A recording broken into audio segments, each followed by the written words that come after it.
Good morning, good afternoon, and good evening. I recognize that we're connecting with each other from all corners of the globe, so I welcome you all.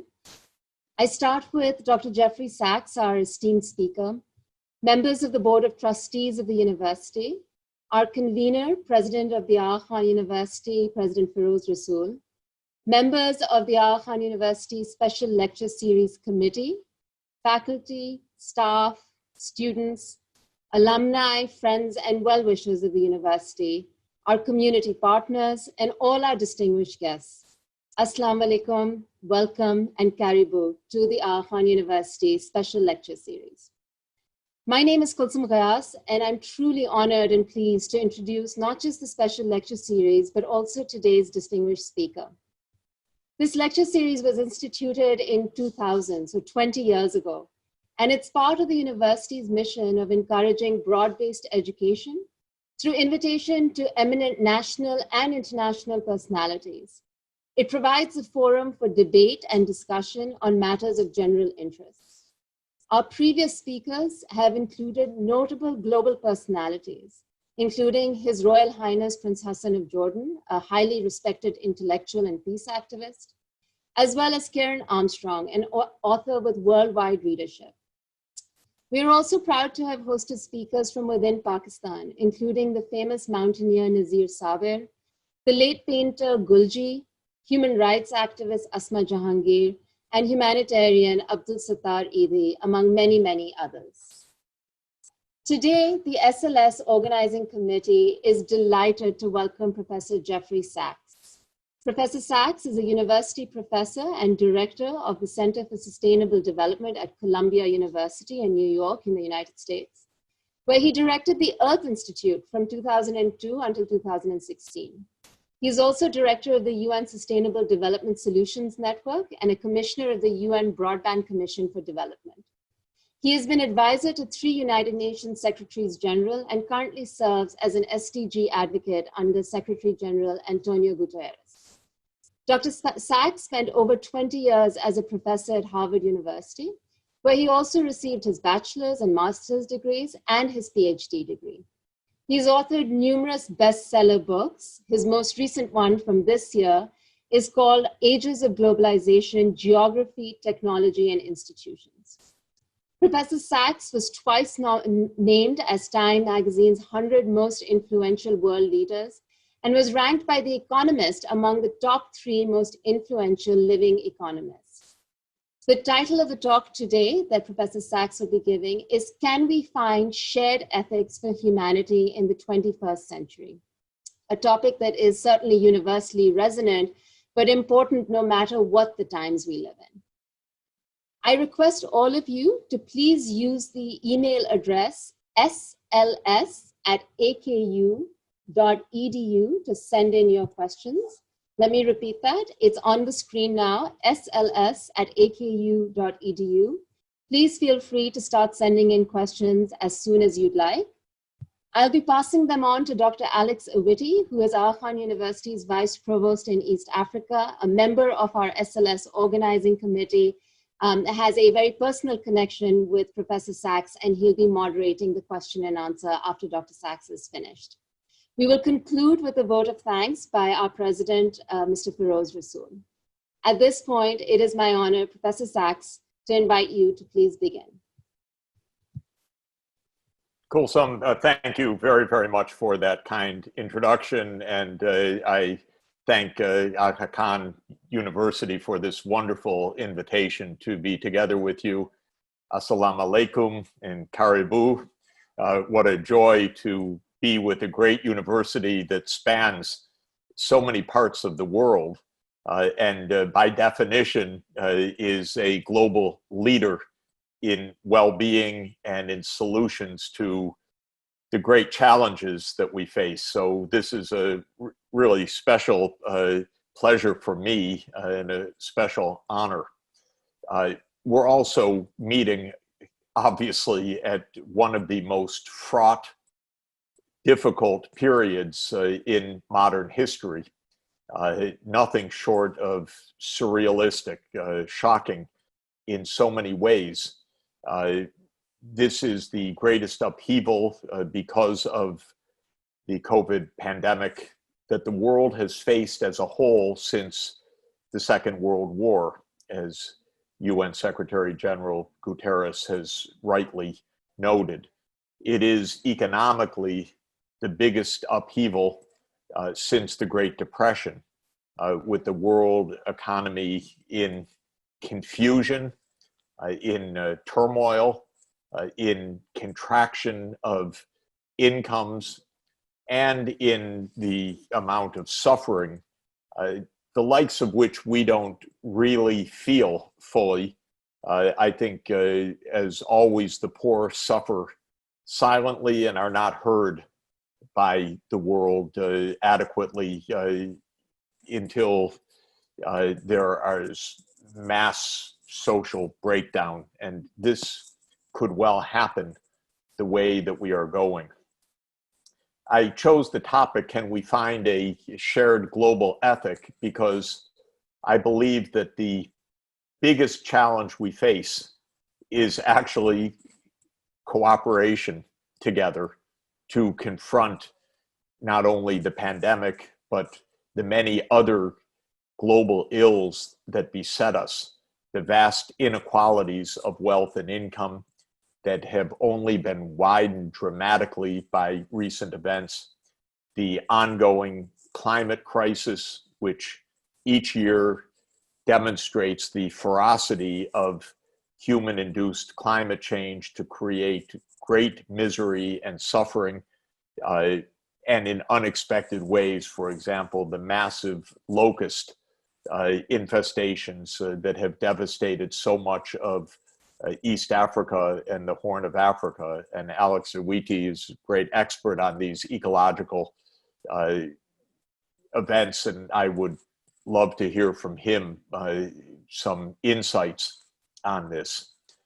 What we see today in the midst of this epidemic is that the capacity of countries to cooperate within their own societies, for governments to have trust of the people and to have competence to carry out basic measures, and the ability to cooperate globally will determine our success or failure in confronting this crisis. I think the starting point that we see is the striking difference across the world in the performance of societies in confronting this crisis. In mainly the Asia-Pacific region, including China, Taiwan, Korea, Hong Kong, Japan, Vietnam, Laos PDR, Cambodia, Australia, New Zealand, while there are everyday outbreaks of the virus, it's also basically the case that the epidemic has not run out of control in the Asia-Pacific region. This is quite a remarkable accomplishment because the pandemic began in China. It was out of control briefly, but China acted decisively, and I think remarkably, to bring the virus under control. And the neighbors around China acted also with fear, but also great decisiveness in creating public health measures to suppress the virus. I'm happy to note that in Pakistan, while there were and are still fears of the potential of massive eruptions of infections, and this still remains a real possibility. To date, the epidemic has not been controlled as decisively as in the Asia-Pacific region, but it has remained not of an explosive character. And this is a testimony to the public health measures that have been taken and the patience and fortitude of the population. And I think the same is true in Kenya and in parts of East Africa. In my country, we actually have had a startling and largely out of control epidemic where the number of confirmed cases per million population is 10 times more than in Pakistan and 100 times more than in the Asia Pacific region, and where we have now suffered more than 165,000 deaths, roughly 500 per million population, again, 20 times that of Pakistan and 100 times that of the Asia Pacific region. It causes us to reflect on what is happening. The United States is the richest large economy in the world. It obviously has great wealth, technological capability, and yet it has shown itself to be incapable of addressing the pandemic. And I would say that it is a reflection of two facts. One, our political leadership has failed in a very dramatic way to make a coherent response. We happen to have an anti-scientific government which opposes science largely on corporate grounds, because the science says that the environment should be protected, but the government is mainly run by oil interests that don't want to listen to science. And so when another science-based issue arose, how to control a virus, the anti-scientific forces were already paramount in our government. But there's another matter as well, which is the United States became an incredibly unequal society and a very, very deeply divided society.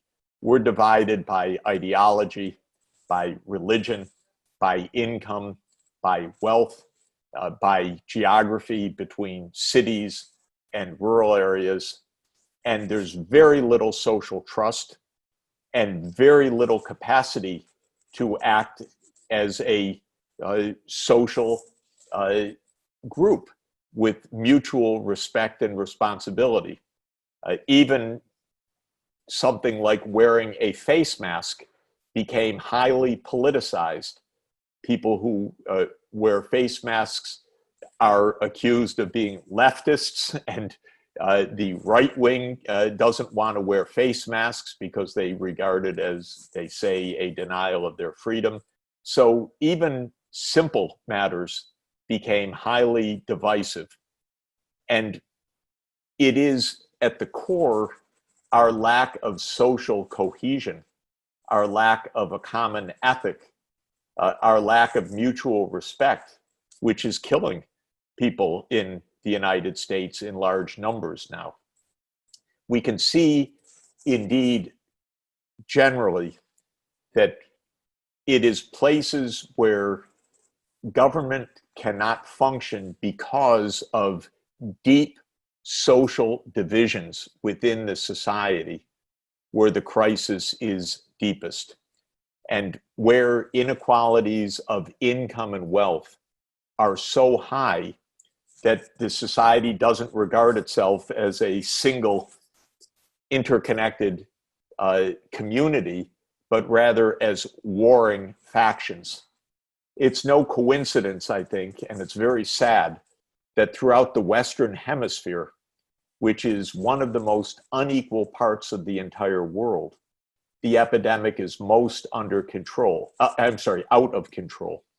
In the United States, in Brazil, in other countries of South America, Chile, Colombia, Peru, in Mexico, what you see is countries with very high inequalities and very little capacity to act as a unified entity. So this is why I wanted to raise the topic, can we find a shared ethics for humanity in the 21st century? Because if we are divided by class, race, geography, religion, with bitter divisions and antagonisms, I'm afraid that what we're experiencing in the COVID epidemic will be a more general, cruel visitation upon humanity in the 21st century.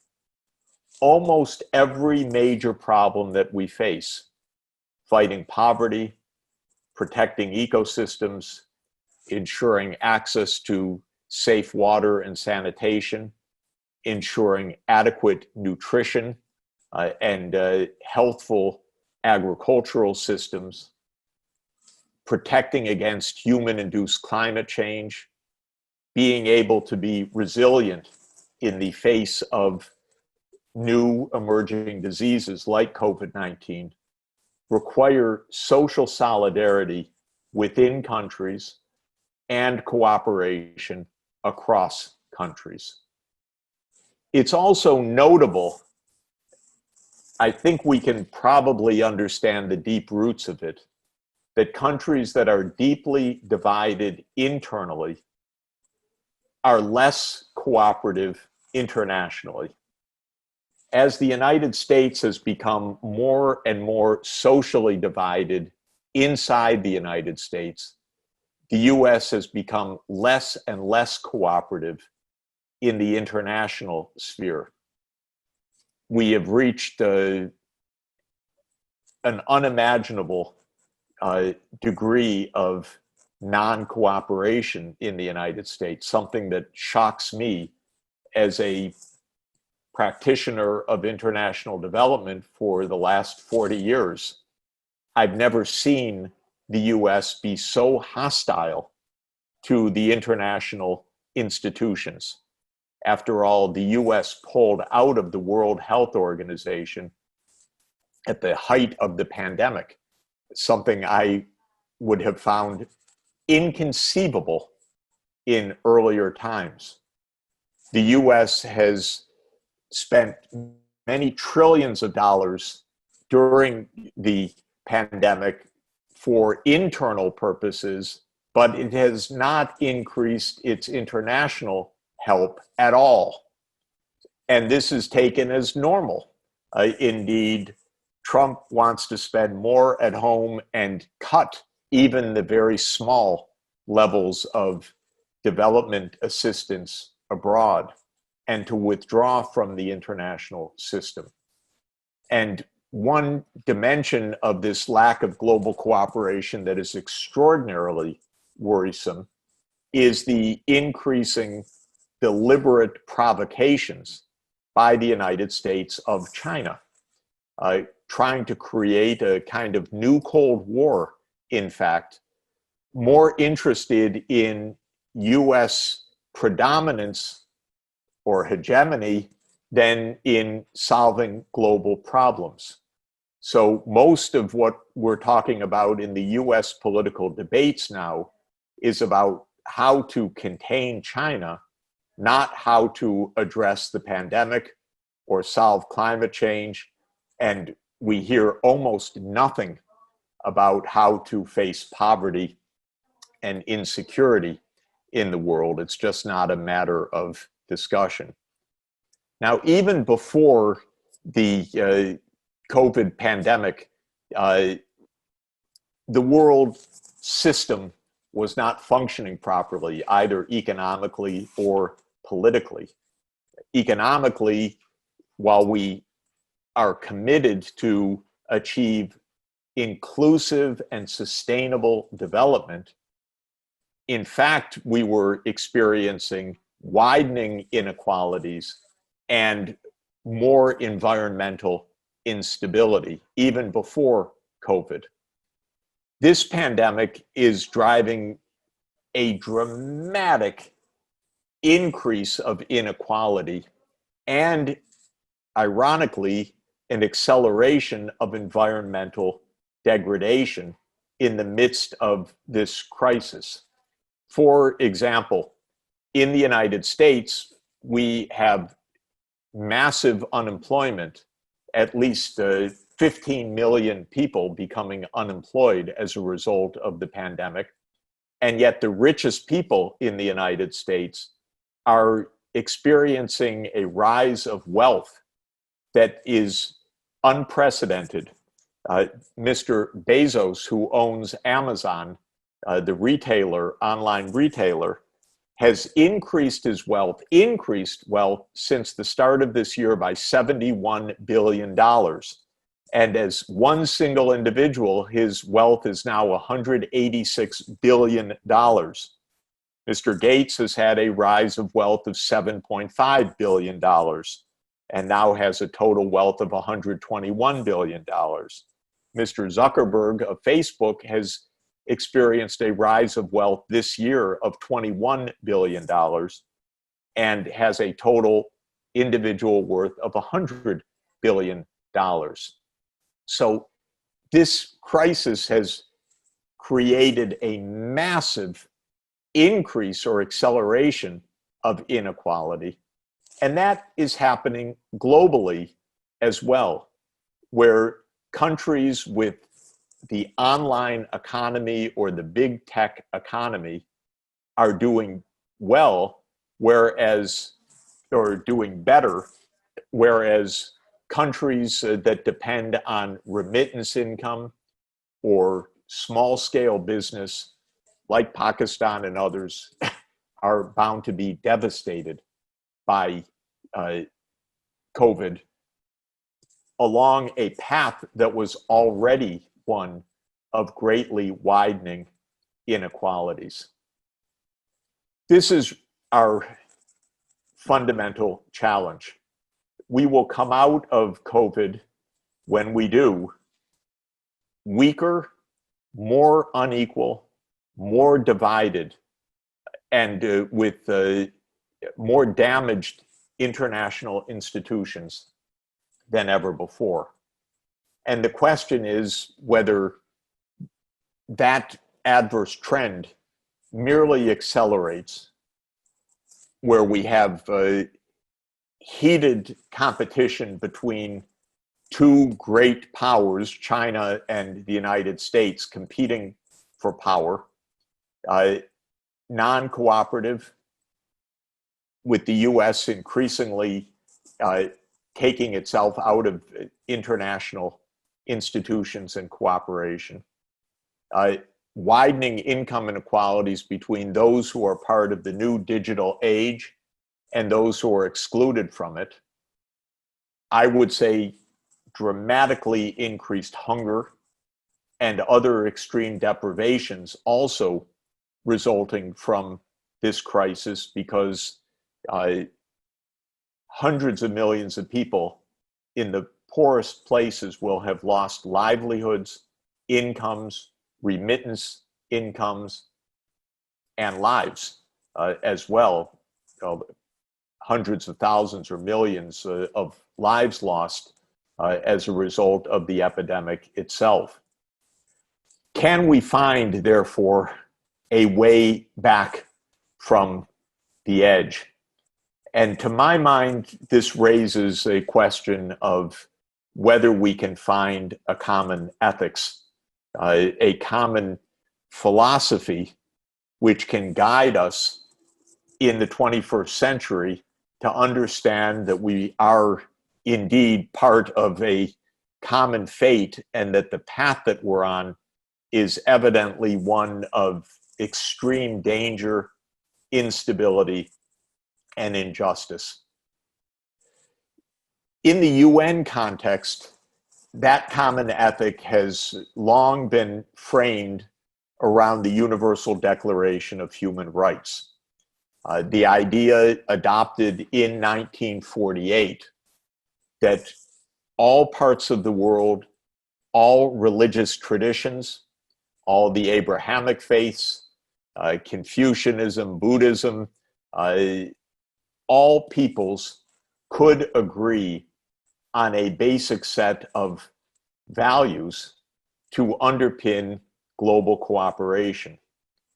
The Universal Declaration of Human Rights makes the claim that all of humanity can agree on the dignity of individuals and of their rights, political, civil, cultural, social, and economic. The economic rights are the rights to food, to water, to a safe environment, to a livelihood, to education, to healthcare. All of these expressed already in 1948. None of them achieved adequately globally. My question and my proposition is whether we can still find a global consensus based on such a vision that extends across our faiths and our cultures to say that we put aside the nationalisms and chauvinisms and racisms that are so prevalent now in the interest of this common defense of human dignity and the shared recognition of human rights. I don't know whether it's possible. It's one of the most pertinent questions in my mind. That document, the Universal Declaration, was signed 72 years ago. In 2023, it will celebrate its 75th anniversary. Is it a living document? Is it a document that governments around the world will still espouse?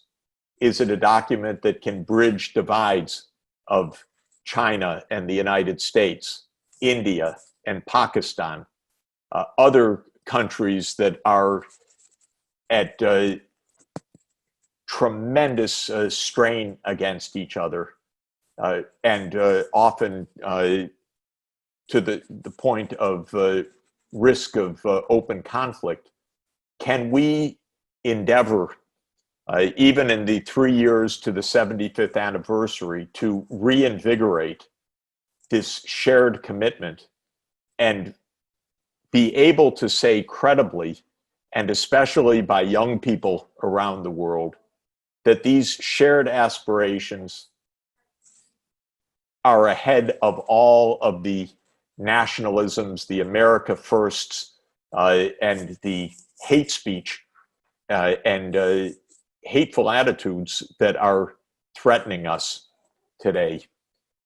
My hope and my proposition is that this is possible, because when we look at the underpinnings of our ethics around the world, when we look at the common roots of Islam, Christianity, Judaism, Buddhism, Confucianism, there are fundamental tenets of decency, dignity, and mutual responsibility which are reflected in the Universal Declaration of Human Rights, and which are our most important handhold for being able to make practical steps to solve our problems.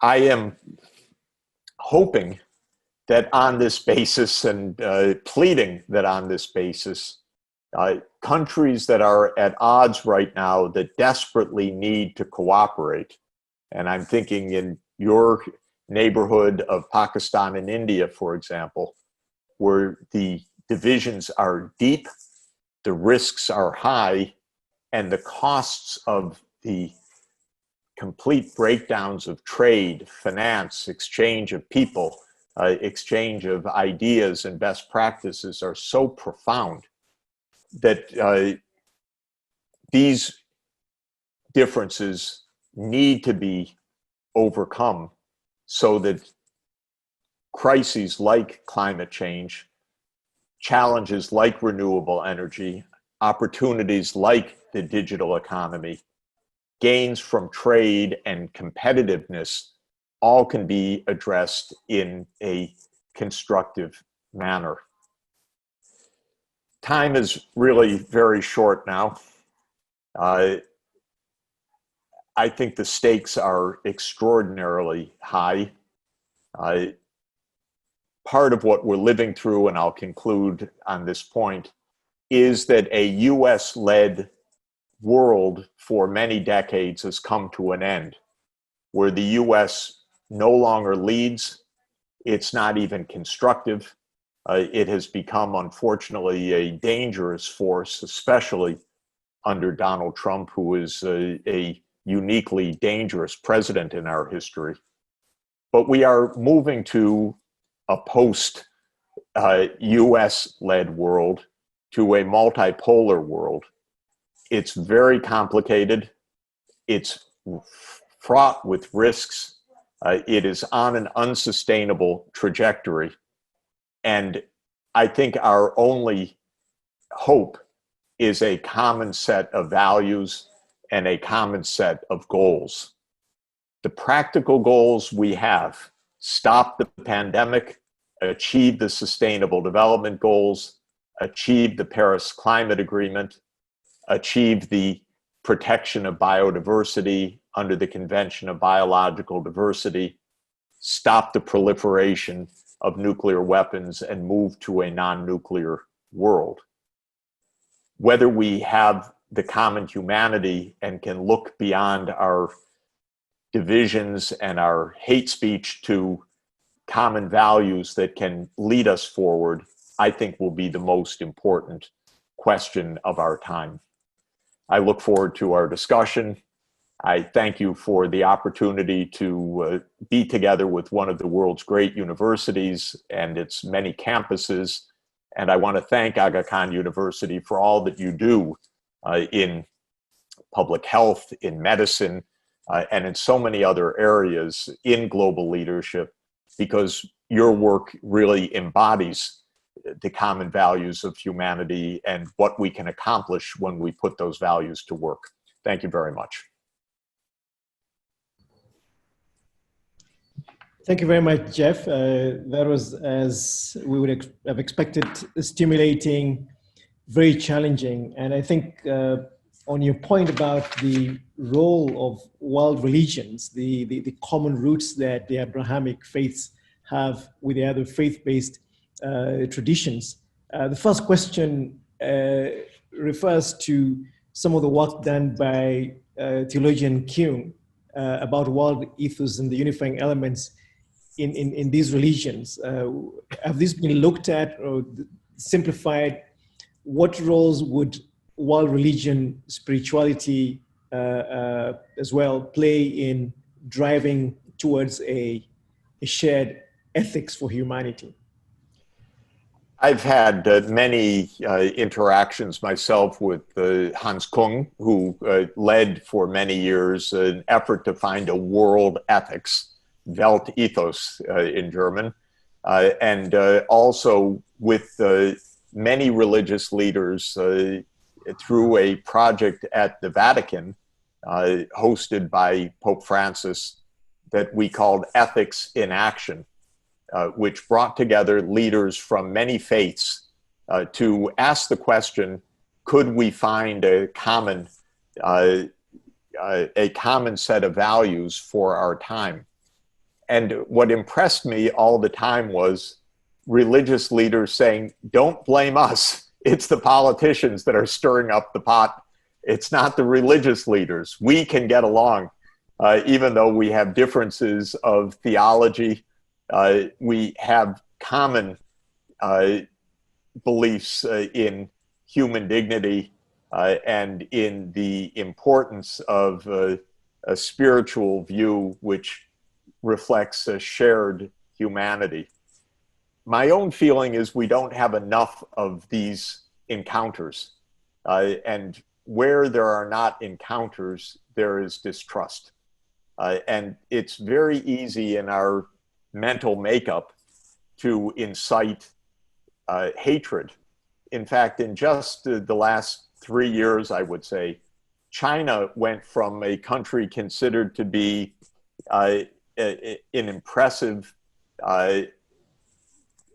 country that was in many ways a partner with the United States, to being an enemy in the public mind through the heated rhetoric of the Trump administration.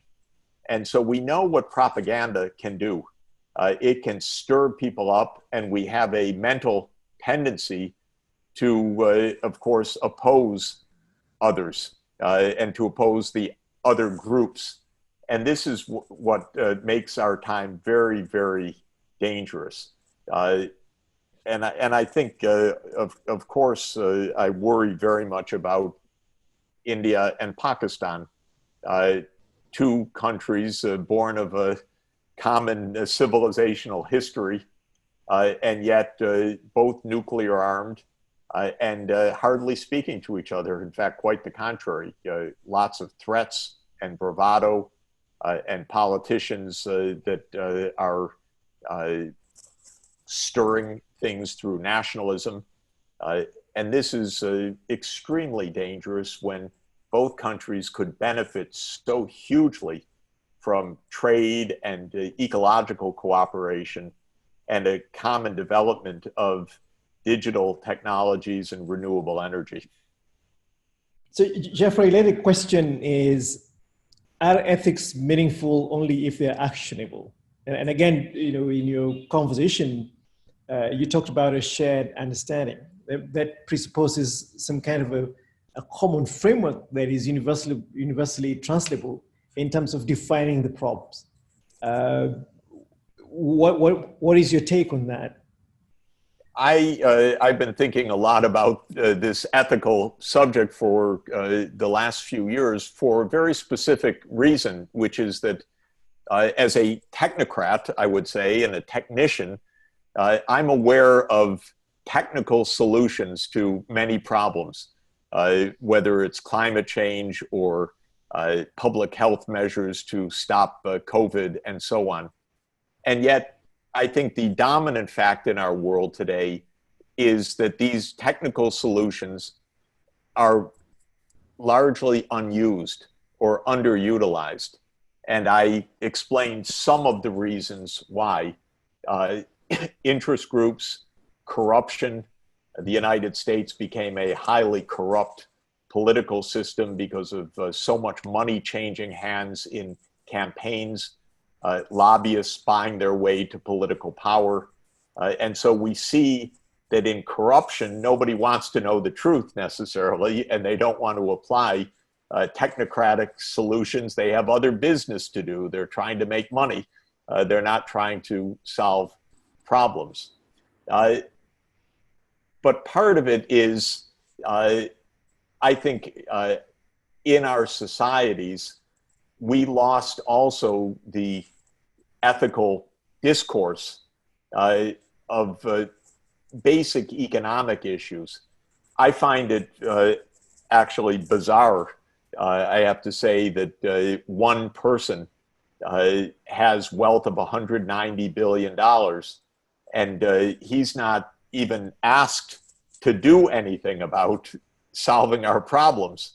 That, to my mind, shows an ethical breakdown in American society. And the fact that Bezos himself doesn't step forward and say, I'm sorry, I have so much money because I made a good company, but I'm going to give it for the following purposes. He doesn't feel that responsibility either. That's another kind of ethical breakdown in American society, because he should be giving away tens of billions of dollars to solve problems rather than hoarding all of this money. So I've been asking for many years this question: could ethics provide a practical framework? And if you look back to the origins of ethics, in much of our thought, actually it's Greek philosophy, because Aristotle became a key source of philosophy for Christianity and for Islam and for Judaism, actually. And for Aristotle, the idea of ethics was extremely practical. How do you achieve good outcomes in the community and in personal life? So it was a kind of self-help manual. It wasn't viewed as philosophical theory. It was viewed as very practical. How do we use our social knowledge and our individual rationality to come up with better outcomes? So I would like to see an ethics that's practical, that could really be acted on. And I want to put to the test the idea that there is a shared set of ethics that people from all over the world could really agree to. And the closest we've come to that in modern history is the Universal Declaration of Human Rights. But I think it really needs to be revived and recommitted to by young people around the world. Yeah. So Jeff, another question relates to the whole conversation around inequality. And you painted a very clear picture about the axis and the vectors of that inequality. And then the question then is, kind of premised on some of the assertions of Ibn Khaldun, considered the father of sociology, about why empires decline. And is the kind of incredible gulf of inequality in the United States perhaps launched it on a path of decline? This is a very good question. I think the inequality in the United States is a huge source of our social weakness, and it's a huge source of our poor performance. Fundamentally, it is why we don't have the epidemic under control, and fundamentally why we have a president as bad as the one we do, actually, because he's himself a reflection of these deep inequalities and the animosities that result from this. On the question of empire, though, I would say I don't like empires in general. So I don't mind a decline of an American empire because I don't believe in empires. But I would like to see a well-performing America that is a constructive part of the global society. I don't really want to see empires anywhere, but for me, for example, China's success is a very big positive. China was a poor country 40 years ago. Now it is a wealthy country. I view that as very good. Unfortunately, in the United States, that's viewed as very bad because it's a danger to US power. I'm much less interested in US power than I am in solving problems, and more wealth and technological know-how is a help for that. So I would like to see this in a positive way. When you come to the roots of the inequality, I think that this is extremely important because I would say that several things are on the checklist for any country. Of course, one is historical. The United States was a country that was created with slavery and was created with subjugation of Native Americans. So it started as a very unequal society. Second is politics. Corruption is a major cause of inequality because if politics is clean, then the common good prevails over the narrow interests. So our corruption of politics has amplified this. And then a third point is that technology tends to create inequality. The digital world is benefiting those of us who live online, who live in the knowledge economy. But for many people, they're not even connected, and they're losing their livelihoods, their shops, their activities, not only because of COVID, but because of being replaced by the online technologies. So in a healthy society, we would see that technological forces are widening income inequality, and we would use that opportunity to help support those who are left behind. This is not happening right now, unfortunately. So the inequalities are widening, and they're not being solved by and large by political offsetting measures or compensatory measures, which we need. Mr. Bezos should be paying more taxes so that his wealth helps support those who are left behind. He shouldn't be capturing all of this wealth that has a counterpart of a lot of suffering. So another question relates to kind of the perception that the COVID pandemic, the global health insecurity that it launches is perhaps a perfect storm for change to be enacted on matters related to race, climate, inequality, for instance. What do you think is the opportunity here?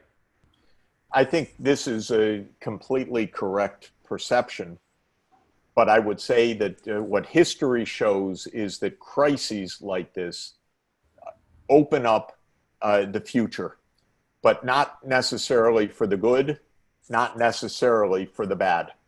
But since they break the existing order, they give the possibilities for new approaches. And we have had several hinge points of history that are important lessons for us. One was World War I, which when it ended in 1918, had meant the collapse of many empires in Europe. The Romanov Empire in Russia, the Habsburg Empire, the Ottoman Empire, all the Prussian Empire, all collapsed at the end of World War I. But what followed was chaotic, not cooperation, but actually vengeance, revenge, more imperial power by Britain and France.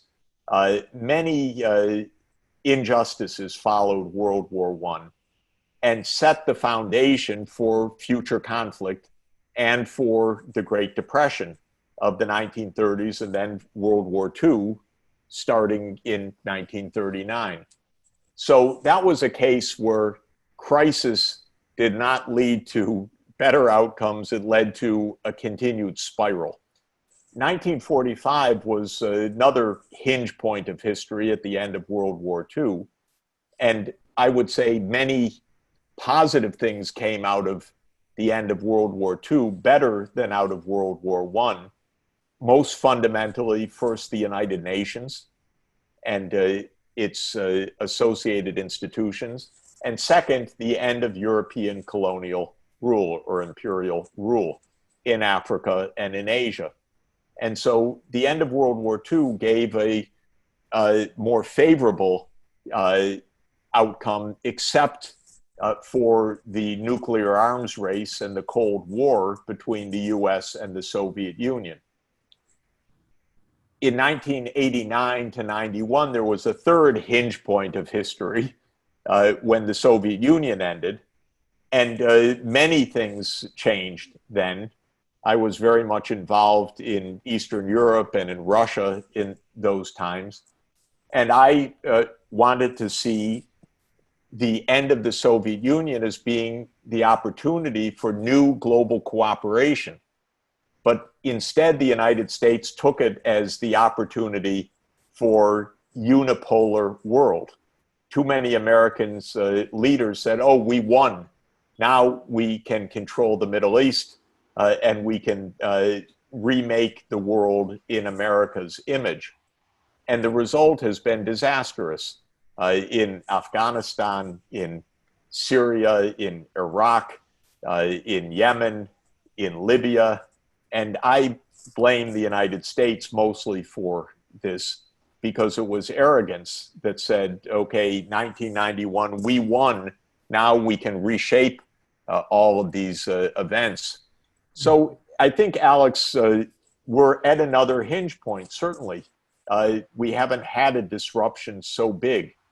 But where will the leadership come for the wise approach coming out of this?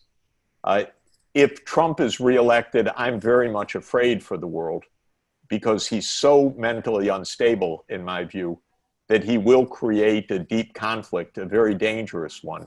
So I'm hoping that November brings good news for my country, which I think would be good news for the world, of a new president. But then we can't just let things drift. We'll have to say, let's use this time of failed institutions to rebuild something very positive. And I want to use the Sustainable Development Goals and the climate crisis to say, let us build a more resilient, inclusive, sustainable future based on digital technologies, renewable energy, public health systems, and the redistribution of income to make sure that this is truly inclusive. So the rich who have benefited a lot in the last 20 years, finally making their social contribution. So one final question, Jeff, just to kind of reiterate that optimistic trajectory that you're on. Is there an epoch from which we might draw some inspiration for a shared global ethic? Good.